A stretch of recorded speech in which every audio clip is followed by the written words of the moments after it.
Hello, everyone, Hello, and welcome to the Reconstructing History podcast. My name is Bob, and I'm Cass. and we come to you weekly to blither about various things. And today, we're here to talk to you about, Charging enough. because that's important.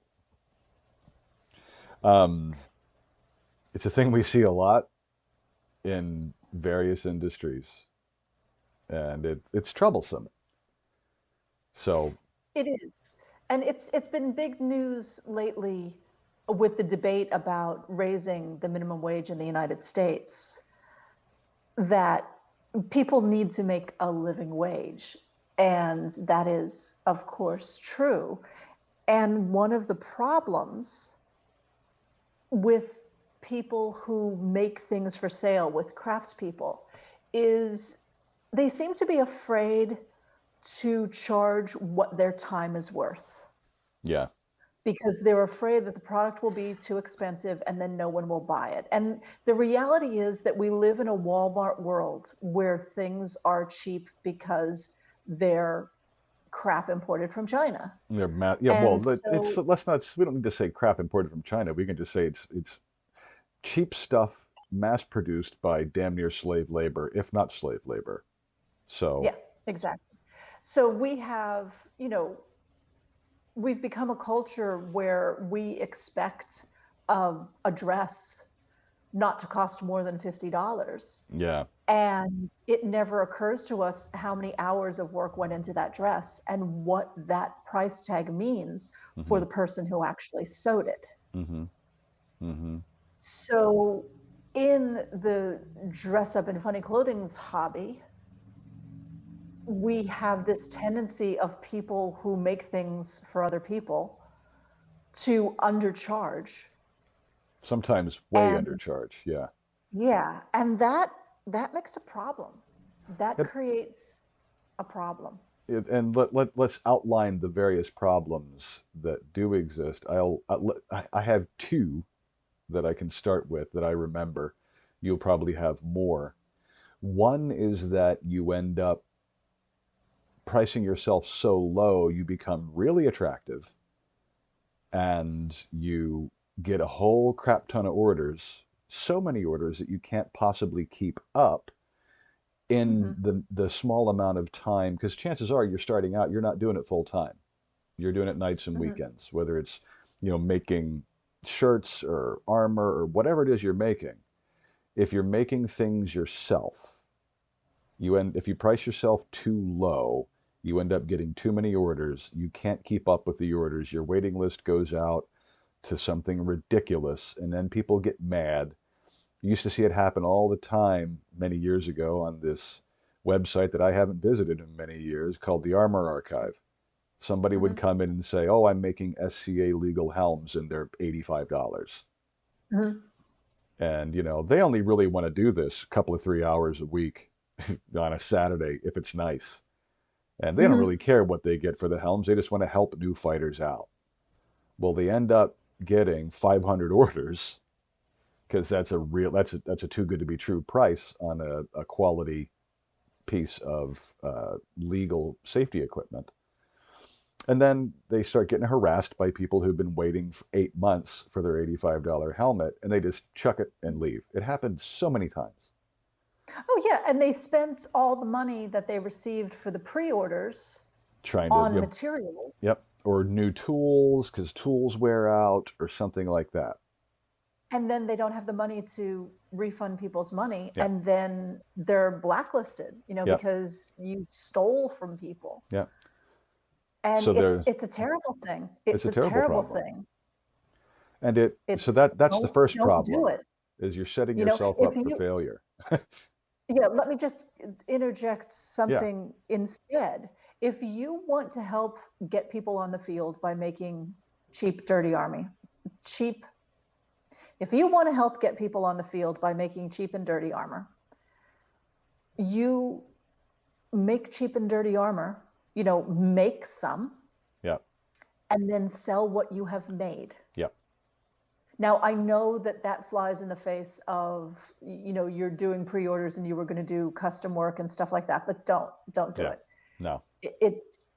Make some stuff up in standard sizes or in a range of sizes or whatever, and then put up an ad wherever you put up ads and say, I have this for this size head and this Mm-hmm. for this size arm and whatever. Yep. And do it that way, because then people Don't will be take paying you orders. back. Yeah, don't Don't. don't take orders in, or take orders and stop. Some Yeah. of my favorite makers of bespoke items take a set number of orders every year, Mm-hmm. and usually by April they've shut down their order line Yeah. because they're full, they're Yep. done, they're Yep. booked for the year. Mm-hmm. And that's what you should do. Mm-hmm. If you want to take orders, say, I'm going to take 10 orders, Mm-hmm. and once you take 10 orders, don't be tempted to take 11. Yeah. I mean, until if you get the backlog, or not backlog, but if you get the order list cleared out early, then by all means. Yeah, but But it's really, I know a lot of, if you're charging that little, it's a danger, yeah. because everyone's going to line up, Mm-hmm. and Mm-hmm. that's a good reason not to do it. You really should figure out what price you can charge, so that people will look at the price and go, do I really want this that badly? But then they say yes. Yeah. They shouldn't say yes too quickly, and it shouldn't be so high a price that they say no. That's the other aspect of it is, how long is figuring out, what your what how you should price it, what your materials cost is, how much time you put into it, and how much you're willing to charge yourself per hour for making the Mhm. thing. I mean, we used to see it all the time, people making shirts just as a hobby. They have a bunch of linen. They want to run up some shirts and they're charging like $25 for them. Well, Oh, that's not even, that's barely materials. How long yeah. does it take you to do it? 3 hours to run up a shirt like this? That's not even minimum wage. And No, the it's problem is that doesn't pay you, right, for your time. You end up getting all these orders because that is a too good to be true price. And last but not least, and this is the second problem that I wanted to point out, is you are inadvertently screwing over people who do eat from making things. Because people who do realize that, there's a formula for determining price of the finished item based on materials and your time that, is going to govern all these different things, and it means that you're charging $25 for really should be 150. Charging $25 sets a market expectation that that's all these things are worth. Mhm.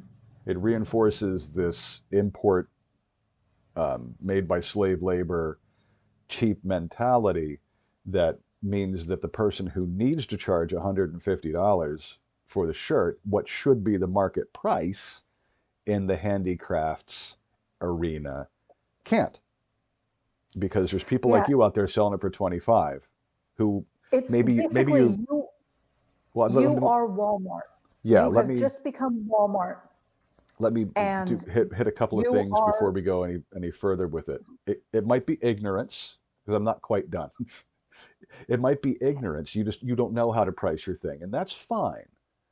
Or it might be, well, I'm just doing this for a hobby. I just want to do this as a favor to other people in the hobby, blah blah blah.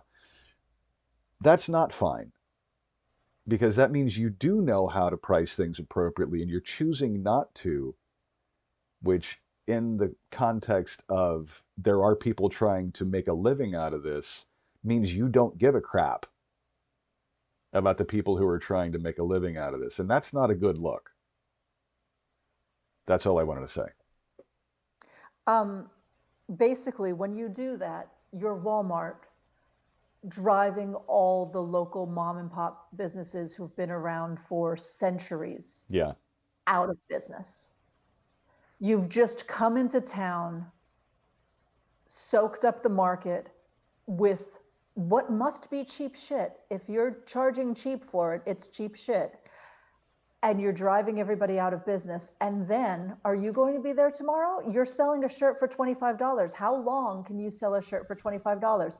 Or will your shirts next month be $100? Yeah. Yeah. And it's loathsome. Yeah. We are a community Yeah. of craftspeople. We don't go and drive our fellows out of business. We don't do that. Nope. We're not barracudas. But furthermore, it's bad for the market to have no competition. Yeah, it really is. You know, my competition, I look at my competition and I go, oh, what are they doing? Oh, how can I improve upon that? Mm-hmm. How can I offer something different? How can I offer something new? How can I offer something better? Yeah. I never think, how can I offer something cheaper? Right. You know, because there's this whole thing about the less you charge for it, the less worth it has. Yeah. And let me tell you something about charging too little. I used to be friends with someone who had a website through which she sold patterns from many, many different pattern companies. And one pattern company sold their patterns for literally $1 or $2 a piece. I mean, they were just little, they weren't worth much. And she actually doubled or quadrupled the price of those patterns on her website because, and you know, didn't change them at all, sold the Mm-hmm. same things, but they were so cheap that people did nothing but complain about them Hmm. because they had no work. You would think, oh, people will complain about the pattern packages, the $80. You know, no, she didn't get any complaints about the things that were $80. She got complaints about the things that were $2, because there's something about in our human psychology, when something is cheap, we think it's okay to rip it apart Yeah. Or we and complain distrust it about entirely. it. Yeah. So, um, yeah, there's, you know, you have to, because you're a craftsperson, you have to pay yourself. Yeah. And, you know, I just heard a story the other day. Someone was praising something someone was selling, saying, oh, well, she's just a hobbyist. You know, she's a stay-at-home mom and she doesn't do this for the money. And I thought, then get out of my sandbox. Yeah. Yeah. I And mean, that sounds like, you know, sour grapes or something. Oh, here's somebody making patterns and they're making them really, really cheaply because they don't have to make money on them. And number one, your product looks like you don't make money on them. And that's not good to have in the marketplace. That doesn't make no. us all better. Right. That doesn't make us all better. And number two, you're still serving a customer that expects certain things of you. Yeah. And you're not delivering because you don't care, because oh, I'm not doing it for the money. I would love to live in a world where I didn't have to do anything for the money. Yeah. Universal basic income, anyone? Yeah. I would love to live in a world where I could just create things and it didn't matter if anybody bought them or not. But Yeah. we don't live in that world yet. Yeah. Yeah. And when you say, oh, I don't do it for the money, basically you're taking food out of the mouths of the family of the people who do. Yeah. And that, you know, maybe somebody pays all your bills. I mean, clearly somebody pays all your bills if you don't have to make money. Yeah. That's very nice for you. But it's very privileged. Yeah. It's very arrogant. Oh, I don't have to do it for the money. So get out of my sandbox. If you're not doing it for the money, give it away. Give it away for free then. Don't do anything, you know? That's what, now that we've kicked people in the teeth, How It it it it about it sounds like I'm being horrible, but I'm not being horrible. It's I think that people who don't charge enough or people who have this idea, oh, I do it for love, I don't do it for the money, they don't realize how badly they are harming yeah, those of us who never make our livings this way. And if what's I the have to term? go back to doing graphic design for a pharmaceutical company, I'm going to be mad. Let's never attribute to malice that which can be explained by ignorance. Yeah, and I'm certain it's ignorance. I'm Yeah. certain it's I don't ignorance, I but don't know of I it's don't know of a single person who will come into a marketplace and do the things that we've described out of malice.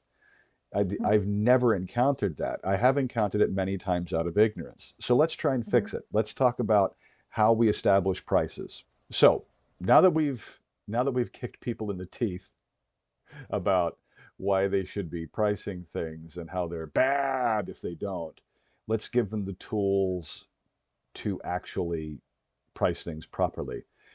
Do you have a formula? Remind me of what that formula is. The formula is the number of hours it takes you to create a piece times your hourly rate plus twice the cost of your materials. Okay, so if a thing costs me $5 in materials, that's now $10. That price is $10. And And that's if it yes, takes and me that's two, because we're assuming that you are buying your raw materials at a, a lower than retail price right, because okay. you're buying in bulk. Okay. So yeah, my materials I'm buying in bulk cost me $5. So that's Mhm, $10 for my materials cost, and it takes me 2 hours to make it at, let's say, 30. I think a minimum for this sort of thing, I know this is what I charge for my voice work, mhm, is $30, and my editing work is $30 an hour. mhm, So if it takes me 2 hours to do it, then that's 30 times 2, 60 plus materials cost 10. That means the mhm, thing should be $70. mhm. That makes sense to me. Yep. And there's another way to do. We used to do sewing things. Um, we took the price of the materials. That this doesn't always work. Hmm. It doesn't always work, but it works as long as it's something that's easy to put together Hmm. and there's not too much handwork on it. You could take the price of materials times three. Right, right. So if your price of materials is $33, then your or what was your example? But my price of materials was $5, but I could knock it out in no time flat. Then you would charge $15. Yeah. Yeah, it's kind of like if I had a whole bunch of cabbage sitting around my Yep. atelier, then Mhm. I could, get some string, load up my sewing machine with a color of thread that I have way too much of, and knock out Mhm. dice bags for gamers. That would be easy peasy lemon squeezy. But Mhm. and it doesn't have to cost, even though it doesn't have to cost 10, $15 each. Can charge probably $5 for them. So it's a matter Yeah. of, yeah. Anyhow, pricing can be pricing can be hard, and you also need to look at the market for Yes. what other people. Shall I tell the farrier story? Well, hang on a second with the Okay. Ferrier story. The way that I figure out pricing personally is basically I figure out what I want to make, you know, hourly rate, number of hours, materials. Hmm. And then I go and I look at the competition and I see what they're charging. Hmm. And basically I take an average of their prices based on things that are comparable. Hmm. And I see where my hourly rate plus materials lines up with the market. Hmm. And then I pick a price based on that. Okay. If I think I'm giving the customer more than my competition is giving them, maybe I'll charge at the top of the market price. But you Right. want to fall within that market price because, you know, the market exists for a reason. The Yeah. reason, economically, a market exists when somebody pays for a service. And if the market price, the price that the market will bear, is a certain price because that is what the market has decided that thing is worth, you don't want to charge too little Hmm. and you don't want to charge too much. There's a sweet spot. Yeah. And you may tell your farrier story. Yeah, because it illustrates the point. Mhm. I mean, charging too much, that's a no-brainer. But charging too little may seem tempting Mhm. because, oh, I'm trying to break into the business. So, I don't have a name for myself yet. How can I demand the client's pay of the going rate? Plus, if I come in cheaper, I can get more clients, thinking that everything operates on price, and it doesn't, which is odd, seeing as how I was just complaining about people, about the market being driven a lot solidly by price. But hear me out. Um, it depends on your market. There was a person we knew who had a job that didn't involve any kind of hard work, heavy lifting at all. Cashed out of it, was looking around for something to do, and was part of the horsey set, directly or indirectly. Um, and saw the farrier one day come to the barn to tend to the horses and said, "That's for me. I want to do that." So figured out how to be a farrier, bought the truck, bought the forge, bought all the tools and all the shit, put out a shingle as I'm a farrier, and said, you know what? I'll The other farriers are charging, let's just say $100 an hour for their services, but I want to break into this market, so I'm going to charge 75. Goes to all these things, hands out business cards, puts up things, the tear tab off the bottom things at all the tax stores and all that, gets no clients. Goes back to the mentor that taught him the trade and says, "What am I doing?" Mentor says, "Raise your prices. Bring them in line with what everyone else is doing." He said, "Oh, that's illogical, but okay." Did so, and within a few months had more clients than he could handle. Went to one of his new clients that was also a friend who failed to hire him at the lower rate, and said, "Would you mind sharing with me why you didn't hire me at the lower rate?" She looked him dead in the eye and said, "We didn't think you knew what you were doing. We figured we'd get what we paid for." Mhm. See, that's what I'm saying about charging too little. Yeah. When you charge too little, people assume Hmm. that you're worth less. Now And it's good to paint. It's good to set your prices.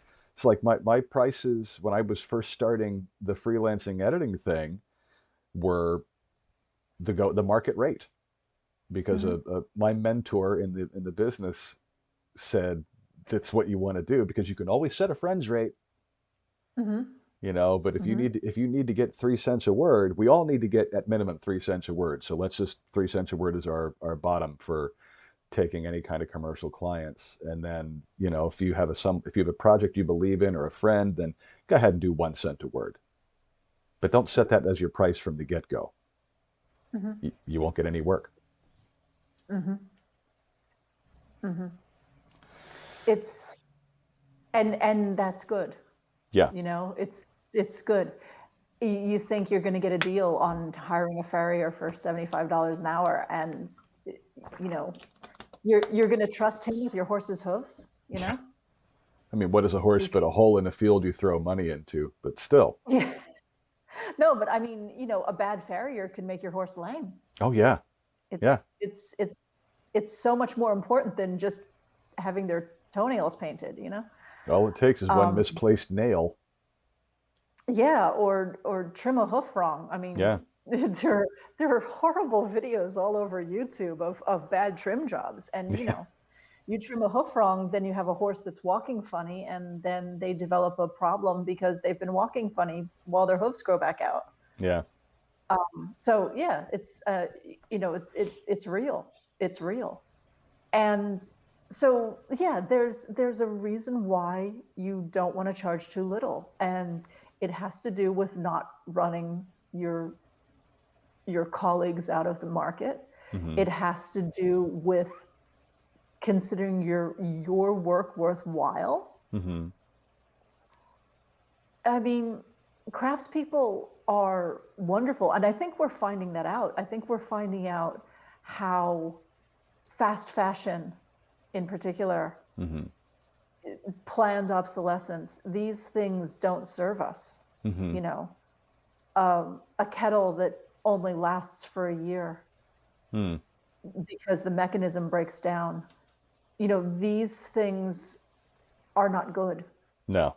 And, And and it becomes a so, self-fulfilling prophecy as well that, we don't really plan for the obsolescence, but we can't use better parts because people won't bear the price of a kettle that's made with proper parts. So we have to sell these cheap kettles that break in a year. It's the Vimes economic mhm, theory of boots, but yeah, it's played out on the I mean, macro scale. yeah, I mean, look at the sewing machines I've owned Yeah. in my life. I've owned one that wasn't a cast iron singer, Hmm. And and it was just you'll never own a $10,000 Bernina when you no. can, because yeah, There's why no would you? reason for it. There's no reason. The lighting on you is very dramatic right now. It's absolutely gorgeous. I'm pretty. Look at you. The sun is going Thank you. down. Thank you, sunset.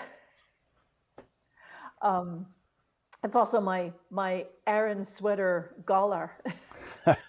Yeah. Is that crossing the streams or what? Yeah, really. Irish fisherman's sweater made into a German 16th century shoulder cape. It's good. Um, yeah, and as soon as you say it, the sun goes behind a cloud. Thank you for calling attention to it, though. No. Um, yeah, it's really we're in this place where we're learning that planned obsolescence is not useful, Hmm. where we're learning that fast fashion just means more things end up in a landfill. Hmm. It also means that people are working at slave wages in Hmm. unsafe conditions. Hmm. People are all worth something. People's labor is worth something. I think, And and let me interject one thing. Even if you are doing this, dear listener, as a hobby, because it's something it gives you joy to do and you don't really care about making any money off of it, your work, even if it's fun, it's your work mhm, and it has an intrinsic value. mhm. And there is no reason you shouldn't be compensated for creating this thing, even if you have no expectation of compensation. Yes. And if you feel that you don't need the money, that may be true. But if you drive down prices, you are taking money away from families who depend on that income. And So please don't do that. if that's never occurred to you before, we forgive you. Yeah. No, um, it's a very common thing in our hobby because it is our hobby for people to say, "Oh, I do this out of love. I don't do this for money." And it's almost become an great. expectation too in the marketplace, but that's a tangent. I don't want to go Yeah, down yeah, that road. yeah. Um, it's that's great. But if you charge for your work and you charge too little, Charge you're appropriately if you cheating. charge. Yeah, Yeah. if you're going to charge the market rate. Yep. Because that means that the people whose families depend on this income will still be okay. Yeah. And in this economically uncertain time, Yeah. we need to help each other out. And charging too little for work that you don't have to make money on doesn't help anybody out. Yeah. In the long run, in the long run, you're hurting more people. And if you're that committed to making things out of love and not being selling it not being important to you, I commend you. I'm asking you to not put a shingle out and put a price tag on them. Make them as gifts. Hmm. Hell, if you're really good at it and people, you have a following, have a raffle. Hmm. And twice a year have a raffle that you'll make someone a gown or something, but don't turn around and sell an Elizabethan gown for $150. Hmm. I know a man who he used to go to, I think, Market Fair at Fort Fred. Fort Fred, Yeah. Fort Frederick Market Fair every spring with hand sewn men's linen shirts, Hmm. 18th century shirts. And he charged $150 for each one. Mm-hmm. And they were completely hand sewn according to a 18th century pattern, 18th century stitches. And he made them himself over the winter. In the Mm-hmm. winter, this is what he would do. He would sit with a pile of linen in his lap and sew. And he had as many as he got done over the winter. Yeah. And then when they were all sold, they were sold. And he Yeah. didn't pre-sell them. You had to go to Market Fair to get them from him. Mm-hmm. And there was a line. And once they were gone, they were gone. And there were no orders. There was nothing else. And he charged $150 for them, which really isn't enough No, not for handwork like for that. for handwork. But because he enjoyed it Uh-huh. and because he did as many as he did and then he stopped for the year. Mm-hmm. It wasn't like he was driving out, the shops of seamstresses Yeah. who hand sew linen Yeah. shirts Yeah. constantly. Yeah. I don't think he ever brought more than 10 shirts Yeah. Yeah. to Fort Fred. So, that was fine because it was limited Right. and because it was one weekend Yeah. a year. Yeah. So, if you want to do something from love, maybe that's an option for you. Mm-hmm. A limited supply Although, of a thing, but yeah, yeah. it does beg the question, though. I mean, the couple people that I'm thinking of specifically, if you do this out of love, why are you charging for it at all? Yeah. You're almost better like it. And I'm not throwing shade at your man at Fort Fred, but it's almost the point. It's almost where it's like, yeah, okay, I've made these things. I make 10 shirts a year. Well, okay, who needs shirts? Donate Mhm. them to, people. I think there are better ways of going about it than undercharging, Mhm. charging under the market rate for them. But Yeah. still, And I mean, to that's be still fair, pretty close to the there was no, market rate. it's pretty close. It's pretty close. Get I mean, close, I undercut it a think, bit, but don't yeah. sell it for $25 is the point. Yeah. I mean, I had a friend who made hand sewn shirts. I think she made one for you at some point. And I think she still charged under $200 for it. Hmm, So, maybe. I mean, he was close to the market. He wasn't charging $25 is the Yeah, point, and he that's wasn't the point. charging $50. He was still charging. It was still a level where you would buy one. Yeah, it still showed value, is what I'm getting at. It Yeah. it still showed that it wasn't a throwaway piece of consumer grade junk. Mhm. There was still value implied in the garment, and Absolutely. that I think is, rather than dealing in numbers, there's this ephemeral, hard to define. Professional economists can't really do it with any um, reliability. That there comes a tipping point where the price no longer indicates that the item is a thing of value, and Mhm. the risk there in macroeconomic terms is that you end up convincing the market that nothing that resembles your item can possibly be a thing of value, Mhm. which is where we are with disposable clothing. You know, Mhm. people think, And oh, I can't. ebooks. Yeah, yeah, Ebooks. If you're J.K. Rowling, you can charge, $17 for an ebook. But if you're everyone else, you're lucky you can get 99 cents. yeah, And exactly. just because it doesn't come with a cover and hard copy pages doesn't mean there's not work in there. Right, right. And I could never bring myself to take 99 cents for something that I wrote. Yeah, and that's a It's situation too in much work. which the market was the market became a race to the bottom Mhm, because there were people swimming in that sea who didn't give a crap and mhm. were just, I mean, that's one of a bunch of mitigating factor, a bunch of factors that impacted that race to the bottom. But you can't deny that it was a factor uh, that people are just like, ah, a buck. Mhm. What?